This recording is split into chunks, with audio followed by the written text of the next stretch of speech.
Hello guys, welcome to the new video of the next bulls. चलिए start करते हैं। इस वीडियो में हम देखने वाले हैं निफ्टी, बैंक निफ्टी और कुछ स्टॉक्स को, स्विंग स्टॉक्स जो आने वाले हफ्ते में अच्छे परफॉर्म कर सकते हैं। तो स्टार्ट करते हैं निफ्टी से। निफ्टी में अगर हम देखें तो टॉप में जाके बहुत ही ज़्यादा इनडिसाइसिव कैंडल फॉर्म होते हुए देखने को मिली है। और इस कैंडल को इनडिसाइसिव और खतरा इसलिए बोल रहा हूँ मैं, क्योंकि आप कुछ डेटा पॉइंट्स चेक कीजिए। हिस्ट्री में इतिहास गवाह है, यहाँ पर भी इसी टाइप का कैंडल बना था एंड मार्केट में एक अच्छा खासा फॉल देखने को मिला। टॉप में बनता है ये कैंडल अगर, तो बहुत ही ज़्यादा खतरे की घंटी है हमारे लिए। सेकंड में अगर कहीं दिखाऊं तो यहाँ पर भी देखिए, इलेक्शन के पहले दिन, इलेक्शन रिजल्ट्स के पहले दिन हमें यहाँ पर ये एक हैमर मिला था और ये भी इंडिसाइसिव कैंडल था ऊपर में, और हमें इसको नेक्स्ट डे एक फॉल आते हुए दिखा। अगर मैं कुछ और डेटा की बात करूं, यहाँ पर भी हमें इस टाइप के कैंडल की फॉर्मेशन होते हुए मिला, डोजी टॉप में, और उसके बाद एक फॉल आया। यहाँ पर भी एक डोजी इन्वर्टेड हैमर, एक हैमर टाइप कुछ फॉर्म होते हुए दिखा एंड देन उसको फॉलो ऑन किया करेक्शन ने।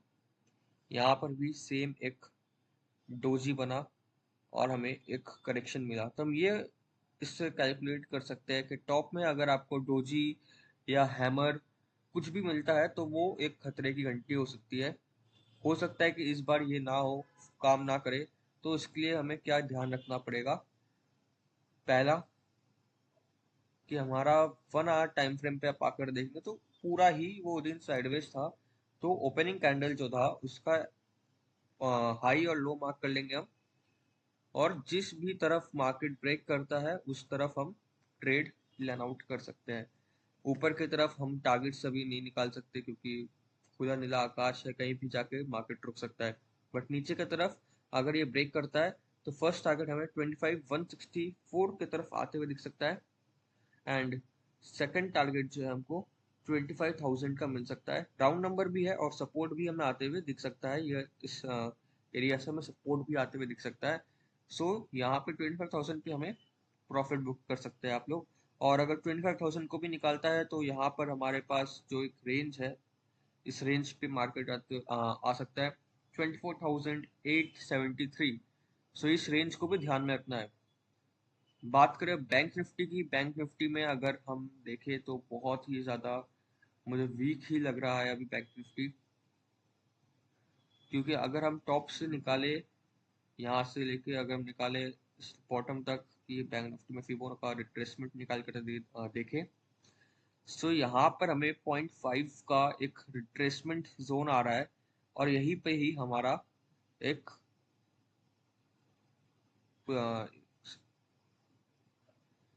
यहाँ पे हमारा रिट्रेसमेंट जोन भी आया था, और यहीं पर ही मार्केट में एक रिजेक्शन जोन भी आ सकता है। मार्केट इसी एरिया से एक रिजेक्शन भी ले सकता है। वाई? बिकॉज मार्केट जब फॉल कर रहे थे तब मार्केट ने यहाँ से पुल बैक लिया एंड देन इस लो को वापस से ब्रेक करके फॉल कंटिन्यू किया था, और अब वापस से बैंक निफ्टी इस वाले एरिया को अप्रोच करते हुए दिख रहा है, जो फिबो का 0.5 का जोन भी है। तो यहाँ पे इसलिए हमें थोड़ा संभल के रहना चाहिए। जैसे हमने निफ्टी में देखा था कि फॉल के बाद बायर्स ने फुल्ली डोमिनेट किया, बट बैंक निफ्टी में ऐसा कुछ भी नहीं है। बायर्स ने डोमिनेट नहीं किया, जैसे तैसे बस वो ऊपर जा रहा है निफ्टी के चक्कर में, बट डोमिनेशन बायर्स की बिल्कुल भी नहीं है। सेलर्स थोड़ी सी भी एक्टिव होते हैं तो बैंक निफ्टी को यहाँ से वापस से एक फॉल मिल सकता है। क्योंकि हम जैसा जैसे देखे, बैंक निफ्टी अभी एक लोअर लो बना रहा है। Let me show you. पहले हमारा यहाँ पे लोअर लो बना, देन यहाँ पे, देन यहाँ पे, और अब यहाँ पे बन रहा है। यहाँ पर बना नहीं है, अगर बनता है तो हमें सावधान रहना पड़ेगा। फिर बैंक निफ्टी एक बेयरिश ट्रेंड में जाने को देख सकता है। ठीक है। सो क्योंकि बैंक निफ्टी हमको वीक दिख रहा है, निफ्टी में कैंडल्स भी हमारी अच्छी फॉर्म नहीं हुई है देखकर जो बोल सकते हैं। ये टाइप की कैंडल टॉप में अच्छी नहीं होती है। थर्ड, एफआईआई की इंडेक्स लॉन्ग पोजीशन जो है वो भी टॉप पे पहुंच चुका है, तो अब वो भी अपने माल को कहीं ना कहीं हल्का करते हुए दिख सकते हैं। और इन सब कारण को अगर हम देखें तो हमें थोड़ा सा अपने ट्रेडिंग में थोड़ा कॉशियस होना पड़ेगा पिछले अगले हफ्ते जो है, कि अगर हम अपनी पोजीशन को हाफ कर दे या तो फिर स्टॉप लॉस स्ट्रिक्टली मेंटेन करे, पोजीशन को हाफ करे और कुछ सेल साइड की भी स्टॉक्स को पकड़े, तब हम बेनिफिट कर सकते हैं। यहाँ से ऐसा नहीं कि सिर्फ नीचे ही आएगा, इस बार मैं गलत भी हो सकता हूँ बट ऊपर भी जा सकता है। अब तो हमें दोनों साइड की पोजीशन को लेकर चलना होगा, देख के कहीं भी ब्रेक करता है तब उस तरफ हम बैठ जाएंगे। तो स्टॉक्स की तरफ बात करें तो फिनो पेमेंट्स बैंक हमारा पहला स्टॉक्स रहेगा, जिसमें अगर 419 का लेवल निकलता है तब हम लॉन्ग जाएंगे, और अगर 401 का लेवल निकलता है तो इसमें शॉर्ट हो सकता है, बट देख कर जो लग रहा है इसमें लॉन्ग की एंट्री आपको इजीली मिल जाएगा। तो फिनो पेमेंट बैंक हमारा पहला स्टॉक रहेगा। दूसरा क्रॉम्पटन ग्रीव्स। अब क्रॉम्पटन ग्रीव्स में अगर मैं आपको दिखाऊं, सो एक बहुत समय बाद इसमें ना एक बड़ा वाला ब्रेकआउट भी आ रहा है।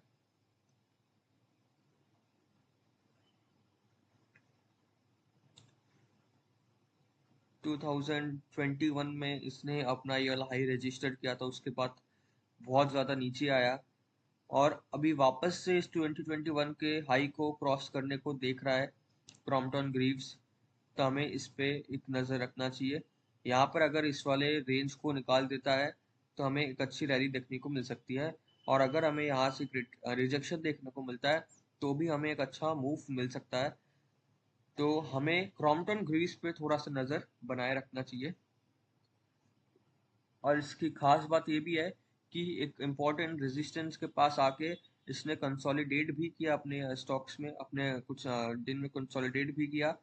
जैसे देख सकते हैं यहाँ पे कंसोलिडेशन के बाद ब्रेकआउट दे रहा है। सो बहुत ही खास स्टॉक बनता है ये। अगर हमारे को 482 के ऊपर निकाल देता है तब हम एंट्री ले लेंगे, और हमारा स्टॉप लॉस रहेगा 457। थर्ड स्टॉक की बात करें तो वह पॉलीप्लेक्स कॉरपोरेशन। इस स्टॉक में खासियत ये है कि 15 मिनट्स टाइम फ्रेम पर अगर हम आते हैं तो यहाँ पे हमें एक हेड एंड शोल्डर पैटर्न मिल रहा है, reverse head and shoulder pattern मिल रहा है। शोल्डर, हेड एंड शोल्डर, जो इसको बहुत ही अच्छा बना सकता है, रिवर्सल कैंडिडेट हो सकता है यहाँ पे। जैसे हमने देखा पहले कुछ समय इसने बहुत ही अच्छा रैली दिया, उस रैली का एक हमें डाउनवर्ड मूव देखने को मिला। डाउनवर्ड मूव नहीं बोलेंगे इसको, एक रिट्रेसमेंट बोलेंगे। और अब उस रिट्रेसमेंट के बाद स्टॉक वापस से कंटिन्यू कर सकता है अपने अपवर्ड मूव को और अपने हाइस तक पहुंच सकता है। तो इसलिए पॉलीप्लेक्स कॉर्पोरेशन को भी हम ध्यान में रखेंगे। नेक्स्ट स्टॉक जो होता है हमारा वो है पीसीबीएल। और पीसीबीएल अगेन 500 के ऊपर जाते ही हम बाय करेंगे, और हमारा स्टॉप लॉस रहेगा 481।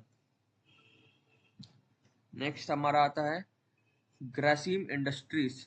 ग्रासिम इंडस्ट्री ने भी एक अपर मूव दिया, उसके बाद एक रिट्रेस किया, और अभी अगर अपने इस वाले कैंडल को हाई को तोड़ता है 2716 तो हम इसमें वापस से लॉन्ग होंगे with a stop loss of 2676, और इसके हाइस तक के प्लान टारगेट्स को हम प्लान आउट कर सकते हैं। बट अगर इसने नीचे के लेवल को ब्रेक कर दिया सो होपफुली ये डाउनवर्ड मूव कंटिन्यू भी कर सकता है।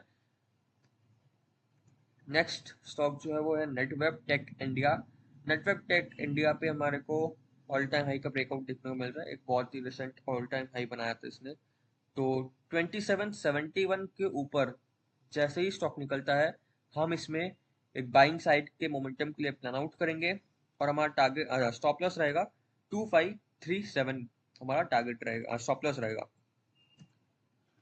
नेक्स्ट है उनो मिंडा। उनो मिंडा अगर हमारे को 1190 के ऊपर निकलते हुए दिखता है तो उनो मिंडा में हम बाइंग करने को देख सकते हैं विद स्टॉप लॉस ऑफ 1120। 1120 का स्टॉप लॉस या प्लान आउट कर सकते हैं उनो मिंडा को भी। तो ये कुछ स्टॉक्स है। अगेन बोलूंगा इन स्टॉक्स को लेते वक्त हमारे आप लोग अपने ट्रेडिंग पोजीशन हाफ कर ले, जिससे कि अगर मार्केट में बाई चांस फॉल आता भी है तो हमें एक ज़्यादा लॉस देखने को ना मिले। और अभी तक अगर किसी ने भी हमारे यूट्यूब चैनल को फॉलो नहीं किया तो प्लीज़ गो एंड फॉलो, और हमारे इंस्टाग्राम चैनल को भी आप इस लिंक से जाके फॉलो कर सकते हैं, तो नेक्स्ट बुल के नाम से है। थैंक यू गाइस, इस वीडियो को मैं यहीं पर एंड करता हूँ। Let's meet in the next video. Thank you.